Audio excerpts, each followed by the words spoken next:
मेरा दुश्मन है और ये सुखी क्यों है? चारों तरफ इसकी जय जयकार, चारों तरफ इसके पास धन दौलत है, जहां देखो वहीं इज्जत पा रहा है। बस यह जलन जो है सबसे ज्यादा दुश्मनी पैदा करता है। सबसे ज्यादा दुश्मन उन्हीं के होते हैं जो बहुत अच्छे होते हैं। सबसे ज्यादा दुश्मन उन्हीं के होते हैं जो सुखी होते हैं। सबसे ज्यादा कष्ट वही उठाते हैं जो हीरो होते हैं। पिक्चर में हीरो कष्ट उठाता है कि खलनायक? क्योंकि वो हीरो है, क्योंकि वो सज्जन है, वो अच्छा आदमी है। अच्छा आदमी है इसलिए उसके दुश्मन ज्यादा रहेंगे। नियम बनाओ, अच्छे आदमी के बुरे आदमी के दुश्मन बहुत कम होते हैं। क्योंकि मैंने पहले ही कह दिया, बुरे आदमी को अच्छे लोग मित्र मानते हैं। बुरे आदमी को तो धर्मराज जैसे युधिष्ठिर, उनको कहीं दुनिया में बुरा व्यक्ति नहीं मिला, उनको तो सबको सज्जन दिखते हैं। लेकिन दुर्योधन में को सज्जन भी दुर्जन दिखते हैं। इसलिए जो समझना, सबसे ज्यादा दुश्मन अच्छे लोगों के होते हैं। उसका मूल कारण है कि अच्छा क्यों है। सबसे ज्यादा लोग बेइज्जती उनकी करते जो इज्जत वाले होते हैं। उनको दुख नहीं दे रहा है, पर तकलीफ है कि इसकी इज्जत इतनी, वो इसलिए दुखी नहीं, वो उनको कोई दुख नहीं दे रहा है, लेकिन उनको तकलीफ है कि इसकी इज्जत इतनी क्यों। जहां जाता है वहीं इज्जत है। यही तकलीफ है कि जहां जाए वही जय जयकार बोलता है। कुछ लोगों को यही तकलीफ है कि इतने ज्यादा शिवरार्थी, अच्छे शिवरार्थी कैसे आ जाते, यही बात की तकलीफ।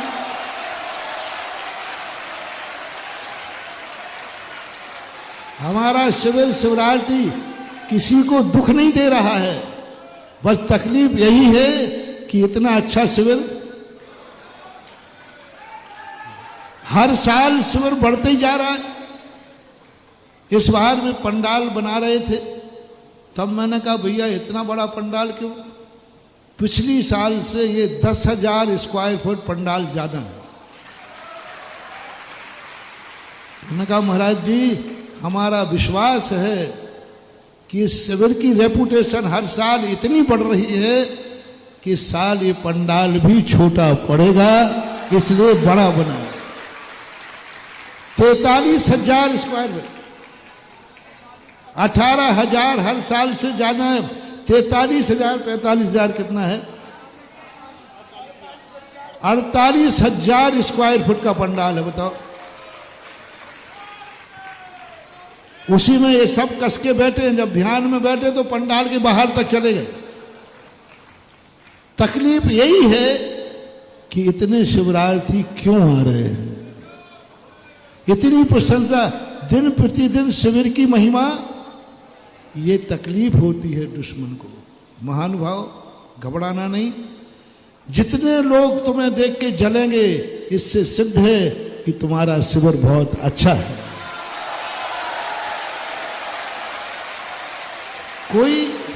कोई घटिया शिविर को देख के थोड़ी जलते हैं। लोग गलत कार्य, गलत स्थान पर जाने से रोकते हैं, वे जीव कम हैं। अच्छे स्थान पर रोकते हैं, समझ लेना वहां जरूर जाना है, क्योंकि वो अच्छा स्थान। यदि तुम्हारी बुराई हो रही है, समझ लेना तुम बहुत अच्छे आदमी हो। कोई तुम्हारा दुश्मन बन रहा है, समझ लेना कि बहुत अच्छा आदमी है। क्योंकि एक नीति है कि एक बार चाणक्य और चंद्रगुप्त नीचे देखकर चल रहे थे और एकाएक पेड़ के नीचे पहुंचे। उसके नीचे बहुत पत्थर पड़े हुए थे। चाणक्य रुक गया, बोले चंद्रगुप्त, इसी पेड़ के नीचे बैठते हैं, इसमें बहुत फल लगे हुए हैं। बोले गुरुदेव, आपने तो नीचे देखा, अभी तो आपने ऊपर देखा ही नहीं। बोले बहुत फलहाल है पेड़ है। बोले आपने तो ऊंचा देखा ही नहीं है। बोले नीचे पड़े हुए पत्थर बता रहे हैं कि ये पेड़ बहुत फलदार है। फल को देखा ही नहीं, पत्थरों को देख करके बता दिया कि इस पेड़ में जरूर फल है, तभी इसके नीचे इतने पत्थर, जिसमें फल नहीं होते उसमें कोई पत्थर नहीं मारता। पत्थर पड़ना ही बता रहा। तो पारसनाथ का जीव जो पूर्व भाव का था, उसके अंदर एक ऐसी परिणति जागी, उसमें सज्जनता थी, लेकिन उसने एक ही बात कहा और उसने पारसनाथ को बर्बाद कर दिया, मिटा दिया। वो पारसनाथ को दुश्मन मान रहा है और पारसनाथ उसको अपना भाई मान रहा। 12 मन की सलाह पटक दी उसने दुश्मन मानकर, फिर भी पारसनाथ कहते नहीं मेरा भाई, अपनी दृष्टि पवित्र करो। बहुत बड़ा मोटिवेशन दे रहा हूं, कभी दुश्मन को शांत करने का भाव मत करना, कभी दुर्जन को शांत करने का भाव मत करना। तुम ये कभी अपेक्षा मत करना वो सामने वाला सुधरे तो मैं सुधरूं, मेरे सुधरने से क्या होता है, मेरे क्षमा मांगने से क्या होता है महाराज, क्या होगा क्षमा मांगने? मैं क्षमा मांग भी लूंगा, लेकिन सामने वाला तो बैरी है, वो तो क्रोध में है, वो तो बहुत क्रोध में है, वो तो मुझे भस्म कर देगा। अब मेरे क्षमा मांगने से क्या होगा? बहुत चमत्कार महान भाव। एक पक्षीय धर्म है आज का। सामने वाले को कितना भी क्रोधी हो बना रहने दो, कितना भी दुश्मन है बना रहने दो, तुम्हारी तरफ से तुम उसको मित्र देखो, तुम उसका हित मत विचारना, चमत्कार देखो, अतिशय हो जाएगा। ऐसा अतिशय होगा, पारसनाथ सदा कमठ को मित्र मानते रहे, कमठ सदा पारसनाथ को दुश्मन मानता रहा, अंत में पारसनाथ भगवान बन गए, कमठ दुर्गति चला गया। एक पक्षी मात पारसनाथ की तरफ से क्षमा थी, कमठ की तरफ से नहीं था। कमठ की तरफ से क्रोध था, बैर था, दुश्मनी थी, विनाश था, और पारसनाथ की तरफ से मित्रता थी, सज्जनता थी, धर्म था, दोनों विरोधी। पारसनाथ ने कभी कमठ को नहीं सुधारा, कभी भावना नहीं कि कमठ सुधर जाए, वो तो एक ही साधना करते रहे, कहीं कमठ मेरी दृष्टि में शत्रु ना हो जाए। साधना, मोटिवेशन, जाप मंत्र, दुश्मन का मन पलट जाए, ये भावना पारसनाथ ने नहीं की। दुश्मन मुझे मित्र मान ले, ये भावना नहीं की। पारसनाथ एक ही साधना करते रहे, मेरी दृष्टि में कमठ मित्र बना रहे, बस मेरा भाई बना रहे, मेरी दृष्टि में शत्रु ना हो जाए।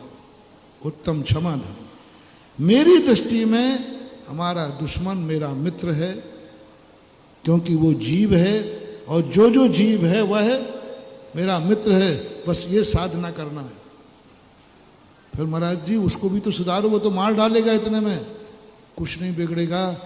तुम सत्येषु मैत्रीम का जाप करो, तुम्हारी दृष्टि में कोई दुश्मन नहीं होना चाहिए।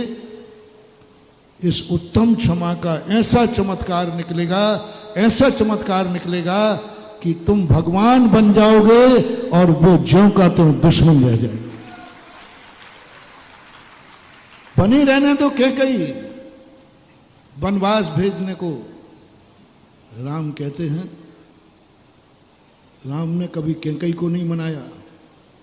राम कभी कैकेयी के सामने नहीं गिड़गड़ाए, हे कैकेयी, हे माता थोड़ी दया कर, थोड़ा तो हिस्सा दे दे, कुछ नहीं बोले। कैकेयी बनी रहने दो, मेरी दृष्टि में माँ है, माँ थी, माँ रहेगी, यह उत्तम क्षण। कैकेयी की दृष्टि में भली बेटा नहीं रहा, उसके लिए तो अहित का भाव आ गया, स्वार्थ का भाव आ गया। लेकिन रामचंद्र जी की क्षमा दृष्टि देखो, इतना अहित करने वाले को रामचंद्र जी कहते बस मेरी दृष्टि में कहीं ये ना आ जाए कैकेयी मेरी दुश्मन है, मेरी दृष्टि में ये ना आ जाए कैकेयी मेरा अहित करने वाली है। और रामचंद्र ने अपनी पूरी जिंदगी एक ही साधना की, कैकई हमारी, बोलो ना, कैकई हमारी मां है। और कैकई क्या थी? दुश्मन थी, रंग में भंग डालने वाला। लेकिन रामचंद्र जी इसलिए महान थे, आज के धर्म ने रामचंद्र जी को महान बना दिया है। आज का धर्म था एक पक्षीय धर्म, मात्र राम का एक ही संकल्प था, कितना भी अहित कर दे, मेरी दृष्टि में तो मां थी, है और रहेगी। एक चमत्कार देखो कितना हुआ। मेरी दृष्टि क्या है? सामने वाला दुश्मन है। दूसरा, मैंने कुछ दिन पहले एक उदाहरण दिया था, पति दुश्मन है, मारने को आ गया, हंडे में कोबरा सांप लाया है। अब तुम्हारे करने से क्या होगा? वो तो तुम्हें मार डालेगा। तुम भली पति मानती रहो, वो तो तुम्हारा विनाश करने के लिए आया है, वो तो विनाश करेगा। महाराज होगा क्या हमारे मानने से? हम पति को पति मानते रहें, लेकिन पति ने तो मुझे मारने की ठान ली है। आप पति को समझाओ ना कि पत्नी पे इतना गुस्सा मत किया करो, पत्नी को मारने का भाव मत किया करो, ऐसा करना पाप है, दुर्गति का सांप है, दुर्गति है। नहीं समझाऊंगा, क्योंकि मैं दुष्टों को नहीं समझाता, मैं सज्जनों को समझाता हूं। वो तो धर्मात्मा है ही नहीं, पापी को क्या समझाओगे? वो तो दुर्जन है, दुष्ट है।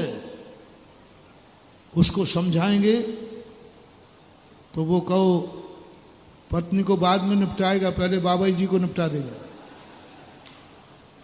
वो सांप बाबा जी के ऊपर छोड़ देगा। वो राजा जी बहुत वफादार हो, आप बचा रहे हो अपनी भक्तन को, लो मैं पहले तुम्हें ही निपटाता हूं। दुर्जन के बीच में जो भी आएगा उसको भी निपटाए बिना वो सीख जाको दीजिए, ताको सीख सुहाए, सीख दुदीनी बान रही, घर चिड़िया को जाए। उसके लिए शिक्षा नहीं दी धर्मशास्त्रों में। मनोवती से कहा तुम्हारी दृष्टि मत बिगाड़ना। मनोवती ने एक ही साधना, पति की दृष्टि बिगड़ गई, ये पत्नी नहीं है, बैरन है, इसे जिंदा नहीं रखना है, मारना है। एक पक्ष ने बिल्कुल ठान लिया और उसको कोई सुलझा नहीं सकता। और मनोवती की आत्मा कहती है, मनोवती का धर्म कहता है, मेरी दृष्टि में मेरा पति है। अब देखना, दुश्मन है एक तरफ से, एक पक्षी मेरा पति है, और मेरा पति कभी मेरा अहित कर ही नहीं सकता, और सर्वथा अहित करने वाला है। मेरा पति मेरा अहित कर नहीं सकता, मेरे विरोध में जा नहीं सकता। काय का संदेह करना? घड़े में हाथ डाल दिया। उत्तम क्षमा, उत्तम विश्वास। एक पक्षी मेरी दृष्टि में पति है, मेरी दृष्टि में मित्र है, मेरी दृष्टि में मेरा हितैषी है। चमत्कार देखो, लाया था नाग और हो गया हार। दोनों पक्षों में कंप्रोमाइज हुआ कि नहीं? कोई कंप्रोमाइज नहीं हुआ। एक पक्ष ने कहा कि मेरा विश्वास है, एक व्यक्ति के विश्वास पर नाग का हार हो गया। आज के दिन हमें सोचना है हमारी दुनिया के प्रति दृष्टि क्या है। दुनिया मुझे क्या मानती है? मत घबराओ। दुनिया मेरे साथ क्या करेगी? मत घबराओ। दुनिया मेरा विनाश करेगी? मत घबराओ।